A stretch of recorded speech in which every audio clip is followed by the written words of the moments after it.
Olá, seja muito bem-vindo ou muito bem-vinda a mais uma aula de Direito Penal. Eu sou o professor Paulo Henrique Helene e nesse encontro nós vamos estudar o livramento condicional, que aparece tanto no Código Penal como na Lei de Execução Penal. Vamos juntos? Bom, para começar a trabalhar o livramento condicional, é importante eu te trazer a ideia que está por trás desse instituto, que aparece no Código Penal a partir do artigo 83 e também aparece lá na LEP, na Lei de Execução Penal. Bom, o livramento condicional nada mais é do que um substitutivo penal. O que é isso, professor? Olha aqui comigo na lousa uma citação que é bem interessante para te contextualizar a fundamentação e a importância desse tipo de instituto que aparece no nosso texto legal. Olha aqui comigo. Nós temos aqui, pessoal, o seguinte: a pena de prisão hoje é um projeto falido. Não é possível preparar ninguém para o convívio social segregando. Por outro lado, não é permitido ao Estado, cuja existência só se justifica por e para os indivíduos, simplesmente desistir deles. Assim, é um imperativo dos nossos dias a busca por opções substitutivas do encarceramento. É forçoso reconhecer que qualquer substituição de penas de prisão corresponde a uma minimização concreta dos efeitos deletérios da prisão, correspondendo a um perfil mais humanitário.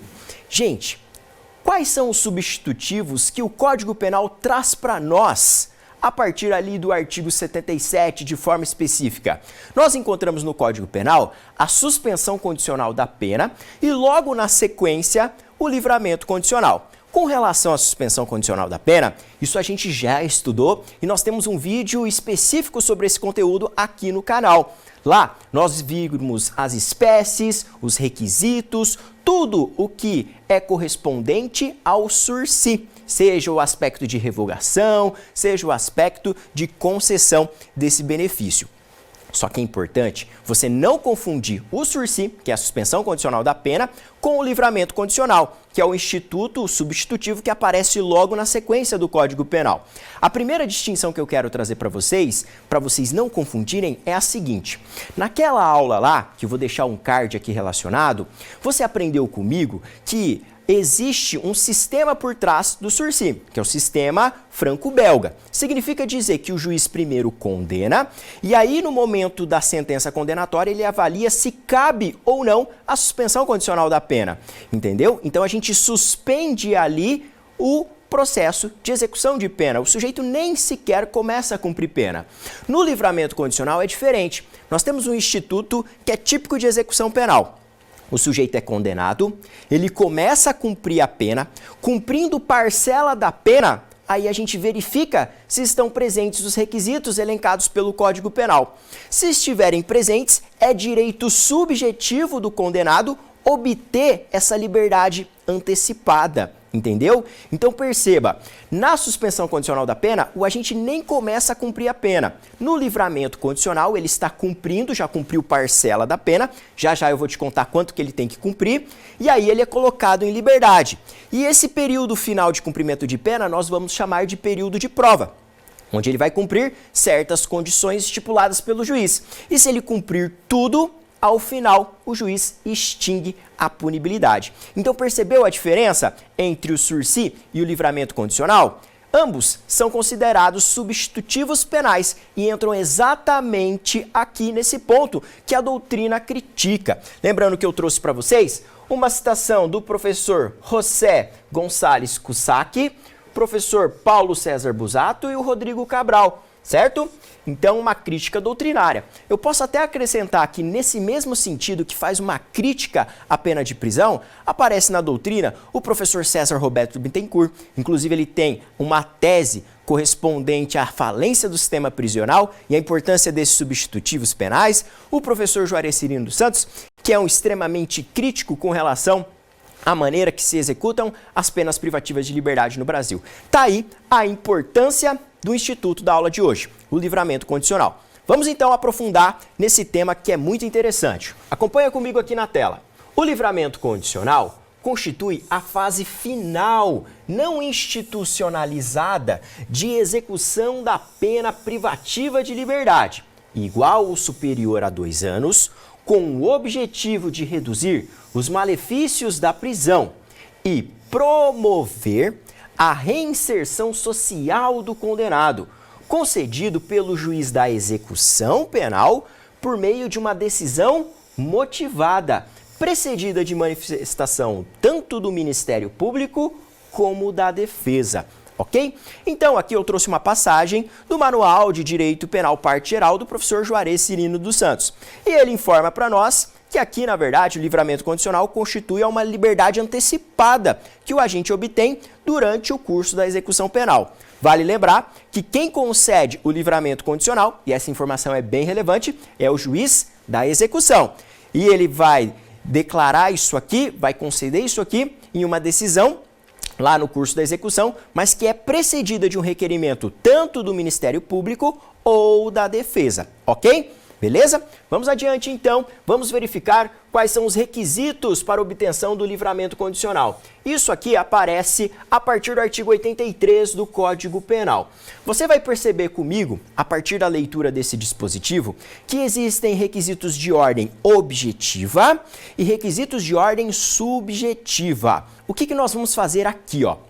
Eu vou destacar em uma cor os requisitos que são de ordem objetiva e de outra cor nós vamos destacar os requisitos de ordem subjetiva. Vale lembrar que eu preciso tê-los para daí o agente poder obter o livramento condicional. Se você está estudando para concurso público, por exemplo, é fundamental você memorizar todas as hipóteses aqui, certo? Porque não raras vezes o examinador cobra quais são os requisitos, afinal de contas, para a obtenção desse substitutivo penal. Vamos adiante, então? Confere aqui comigo na lousa. Olha só, o juiz poderá conceder livramento condicional ao condenado à pena privativa de liberdade, igual ou superior a 2 anos, desde que.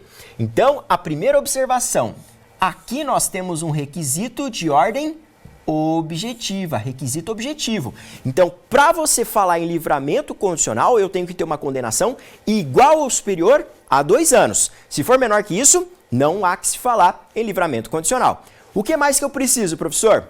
Olha aqui comigo. Inciso 1º. Cumprida mais de 1/3 da pena, se o condenado não for reincidente em crime doloso e tiver bons antecedentes. Então aqui, essa fração de 1/3 também é um requisito objetivo trazido pelo legislador. Mas cuidado, ele tem que cumprir 1/3 em qual situação? Se ele não for reincidente em crime doloso e tiver bons antecedentes. Então você vai anotar no seu material que isso aqui é um requisito objetivo, ok? Beleza. Agora, inciso 2º. Cumprida mais da metade, se o condenado for reincidente em crime doloso. Perceba aqui que é diferente a situação. Eu tenho uma outra hipótese de requisito objetivo. Agora, se o agente for reincidente em crime doloso, aí quanto que ele tem que cumprir da pena? Ele tem que cumprir metade, ok? Então, aqui nós também encontramos um requisito de ordem objetiva. Requisito objetivo você vai colocar no seu material. Maravilha. Avançando. E aí, nós avançamos aqui para o inciso 3º. Comprovado. E aqui já começam a aparecer os requisitos de ordem subjetiva. O que ele tem que provar? Bom comportamento durante a execução da pena. Isso aqui é um requisito de ordem subjetiva. Então, requisito subjetivo. Não cometimento de falta grave nos últimos 12 meses. Cuidado aqui, porque nós temos 2 observações. Essa linha B aqui, pessoal, a primeira observação com relação a ela é que ela trata-se de uma novidade que foi incorporada recentemente no Código Penal em razão da aprovação do pacote anticrime. O pacote anticrime, ele repaginou a redação desse inciso 3º e todas essas hipóteses que a gente está vendo. Só que a grande diferença que aparece aqui é que essa linha B, ela é uma grande novidade, ela não existia na redação anterior. Então toma cuidado, tá? Porque essa novidade, ela é uma novatio legis impeius. Então vem para piorar a situação, dificulta a obtenção do livramento condicional. E lá na teoria da norma, nós aprendemos que se houve uma novatio legis impeius, uma reforma para pior, isso não retroage, só aplica do pacote anticrime, da vigência dele em diante, ok? Beleza? E a grande novidade aqui é que trouxe um requisito de ordem objetiva. E qual que é esse requisito de ordem objetiva, professor? Olha aqui comigo na lousa. O não cometimento de falta grave nos últimos 12 meses. O agente não pode ter cometido falta grave nos últimos 12 meses. Então você vai colocar aqui isso aqui é um requisito de ordem objetiva. E se você quiser complementar, pode pôr que trata-se de uma novidade incorporada pela aprovação do pacote anticrime. Lembrando que o pacote começou a valer no final de janeiro do ano de 2020. Beleza? Tudo bem até aqui? Podemos prosseguir? Vamos lá. Os próximos requisitos aqui que devem ser comprovados, eles são de ordem subjetiva. Então nós vamos destacá-los de outra cor. O que mais que eu tenho que comprovar? Bom desempenho no trabalho que lhe foi atribuído. Então, mais um requisito subjetivo, certo? Aptidão para prover a própria subsistência mediante trabalho honesto. Aqui nós temos também mais um requisito de ordem subjetiva. Tudo bem? Avante. Além disso, eu tenho que ter a reparação do dano. A doutrina entende que a reparação do dano é um requisito de ordem objetiva. Então, nós vamos colocar em vermelho aqui. Ele tem que reparar o dano, mas, claro, salvo a efetiva impossibilidade de fazê-lo em razão aqui do dano causado pela infração. E para fechar, aqui, o inciso 5º também traz um requisito de ordem objetiva, que é o agente cumprir 2/3 da pena. Então, mais um requisito de ordem objetiva. Ele tem que cumprir 2/3 da pena nos casos de condenação por crime hediondo, pela prática de tortura, tráfico ilícito de entorpecentes e drogas afins, tráfico de pessoas e terrorismo, se o apenado não for reincidente específico em crimes dessa natureza, ok? Então, perceba aqui que eu tenho uma outra fração, mas específica em outros tipos de condenação e outras características do sujeito. Aqui ele vai ter que cumprir 2/3, desde que seja a hipótese, então, de crime hediondo, tortura, tráfico de drogas, tráfico de pessoas e terrorismo, ok? Beleza? E para fechar a redação do artigo 83, nós temos o parágrafo único, que vai trazer para nós um requisito de ordem subjetiva, que nós estamos destacando aqui em azul. Esse requisito subjetivo diz o seguinte, que para o condenado por crime doloso cometido com violência ou grave ameaça à pessoa, a concessão do livramento ficará também subordinada à constatação de condições pessoais que façam presumir que em liberdade não voltará a delinquir, ok? Então, mais um requisito de ordem subjetiva. É interessante, aqui uma dica de estudo, principalmente se você aqui está estudando para concurso, faça um quadro comparativo a partir do esqueminha que eu acabei de montar para vocês. De um lado, você coloca os requisitos que nós destacamos de ordem objetiva, tudo que eu destaquei em vermelho, e de outro lado, você coloca os requisitos de ordem subjetiva e tenta memorizá-los, porque não raras vezes, como eu já disse, isso costuma cair em concurso público, beleza? O que mais que a gente tem que ver aqui? Agora eu vou trazer para vocês uma nota de aprofundamento com relação às espécies de livramento condicional. Vem comigo aqui na lousa. Olha só, espécies de livramento condicional. Nós vimos que os requisitos objetivos, eles podem variar, não podem? Não aparecem algumas frações ali conforme a gente viu? Nós vimos a fração de 1/3, nós vimos a fração de metade, que é importante você memorizar, e a fração de 2/3, que é a mais gravosa, ok? Na doutrina, o professor Juarez Cirino dos Santos costuma associar cada uma dessas hipóteses aqui a uma espécie de livramento condicional. Ele chama a primeira hipótese aqui, em que o sujeito tem que cumprir 1/3, de livramento condicional especial. Livramento condicional especial. Ok? A segunda hipótese, que o sujeito tem que cumprir metade da pena, da condenação, ele chama de livramento condicional ordinário. Ordinário. Ordinário. E a terceira hipótese, que é a mais gravosa, é o livramento condicional extraordinário. Então, extraordinário.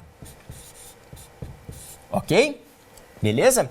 Eu trago essa informação aqui, mas como nota de aprofundamento, porque isso não costuma aparecer em todo o livro de direito penal. É uma classificação aqui colocada, eu encontrei em especial no livro do professor Juarez Cirino dos Santos, e é interessante você ter no seu material, até para você diferenciar quando que cabe um ou outro livramento condicional. Ah, professor, então naquela hipótese mais branda que ele tem que cumprir 1/3, eu chamo de livramento especial. A hipótese ali que é intermediária, que ele tem que cumprir metade da condenação, conforme a gente viu na redação do artigo 83, é o livramento ordinário. E a mais gravosa, né, naquele caso lá de crime hediondo, ele tem que cumprir o quê? 2/3 para obter o livramento condicional, desde que presentes os outros requisitos, né? Não basta os requisitos de ordem objetiva, também tem que estar acumulado os requisitos de ordem subjetiva. Legal? Compreendido isso? Vamos adiante então. O que mais que a gente tem aqui para trabalhar? Soma das penas e as especificações das condições. É a redação do artigo 84 e do artigo 85 do Código Penal. O Código Penal é bem simples nessa hipótese e vai falar para nós o seguinte, que as penas que correspondem a infrações diversas devem somar-se para efeito do livramento. Entendeu? Então aqui, pessoal, toma cuidado com uma observação. Pode ser que o agente tenha praticado mais de uma infração. Então, para fins de obtenção do livramento condicional, a gente soma as penas dele, beleza? Só cuida com o seguinte, ó, por favor, tá? Inclusive o Supremo Tribunal Federal tem uma súmula nesse sentido. Lembra que a gente viu que existe um limite máximo de cumprimento de pena no Brasil? Lá no artigo 75? Qual que é o limite máximo atualmente? Atualmente, o limite máximo de cumprimento da pena privativa de liberdade é de 40 anos. Antigamente era 30, agora é 40 anos.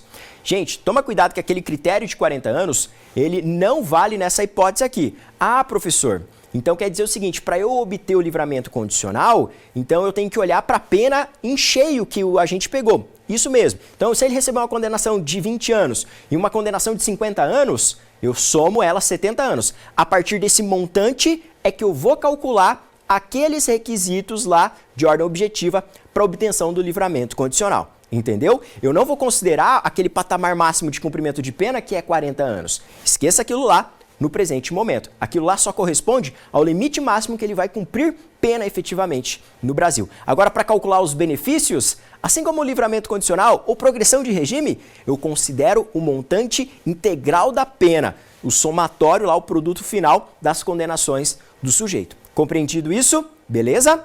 Vamos adiante. Artigo 85 diz o seguinte, que a sentença vai especificar as condições a que fica subordinado o livramento. Então, pessoal, se o agente preencher os requisitos de ordem objetiva, subjetiva, é direito subjetivo dele obter o livramento condicional. O que quer dizer direito subjetivo? Direito subjetivo quer dizer que o juiz não vai dar palpite, entendeu? Se ele preencher os requisitos legais ali, é direito dele em receber o livramento condicional. O juiz não pode falar, ah, eu não vou aplicar para esse sujeito, entendeu? Não fica a critério do juiz, ao bel prazer do juiz, aplicar para determinadas pessoas ou não. Se ele preencheu o requisito, é direito subjetivo ele obter isso aqui.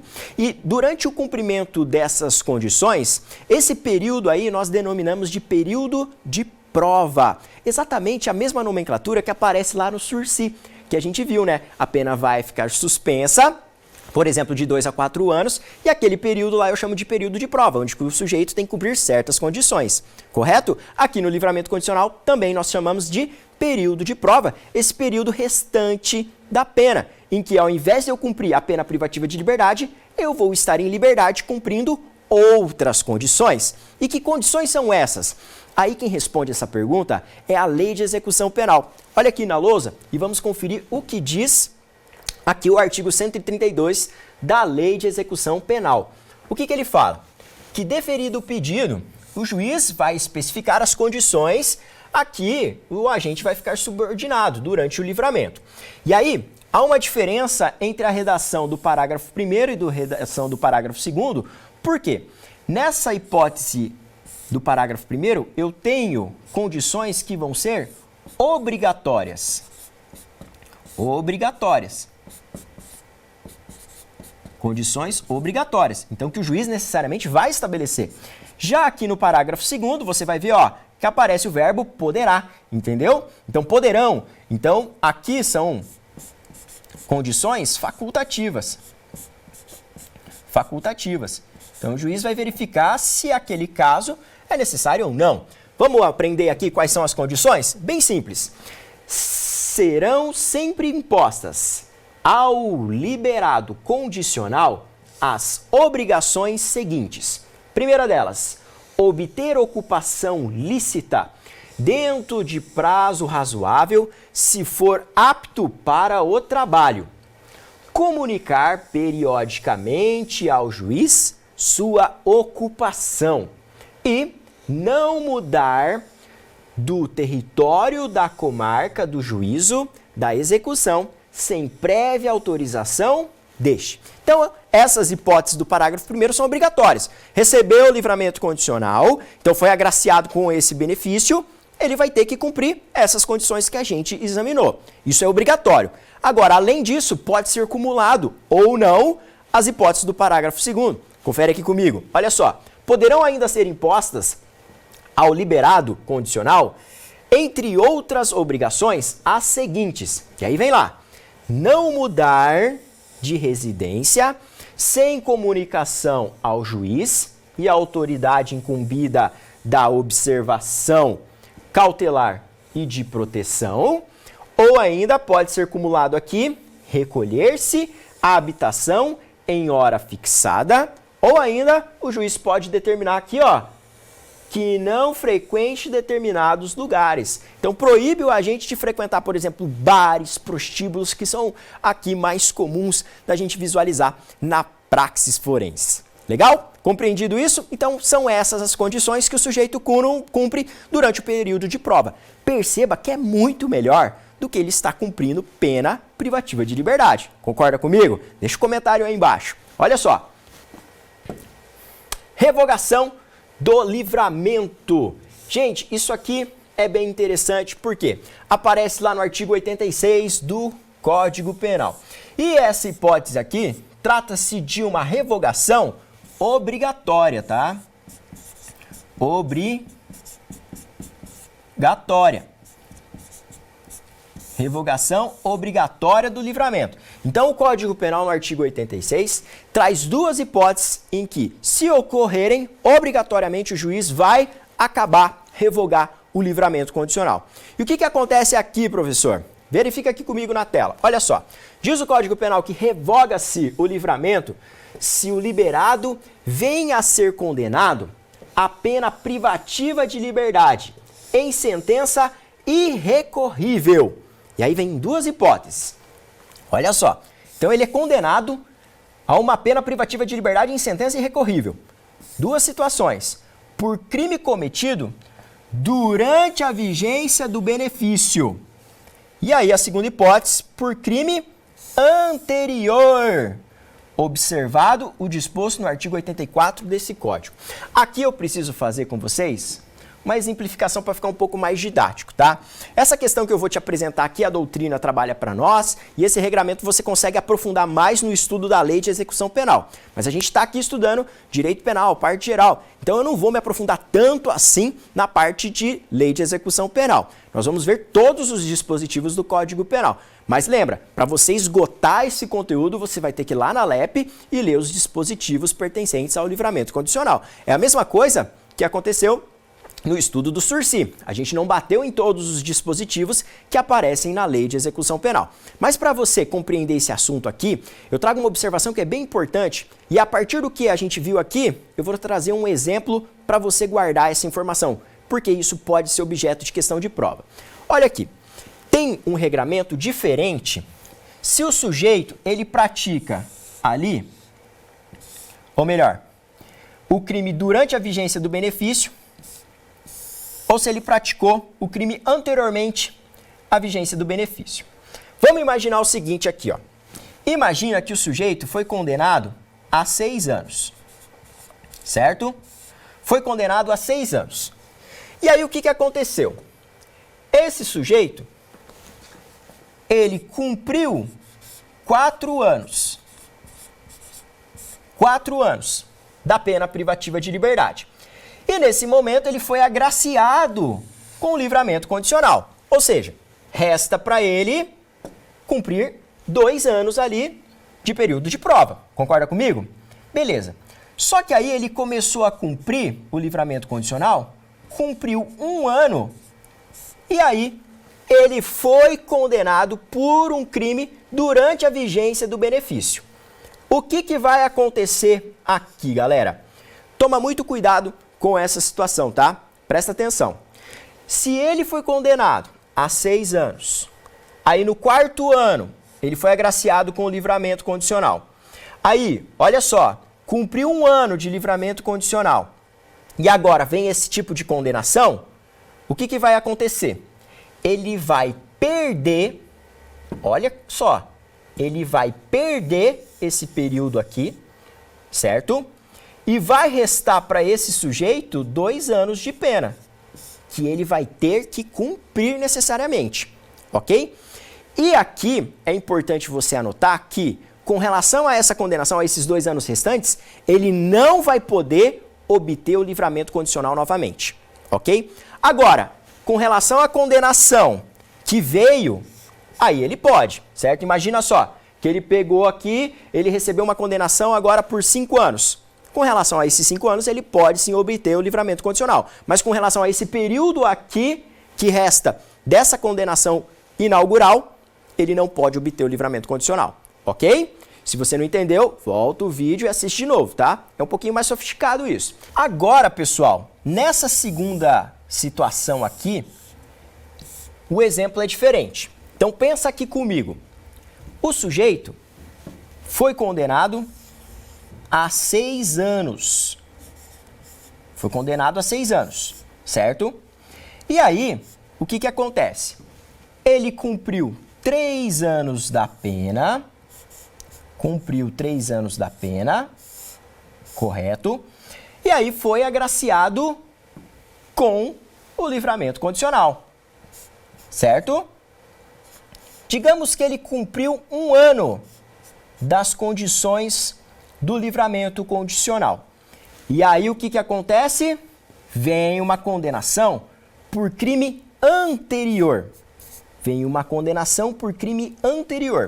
Imagina que essa condenação aqui, no meu exemplo, é uma condenação de 5 anos. O que vai acontecer nessa situação? Nessa hipótese, então, diferente do que acontece no inciso 1º, esse 1 ano ele vai ser sim computado. Então aqui, ó, 3 anos mais 1 ano, ele cumpriu 4.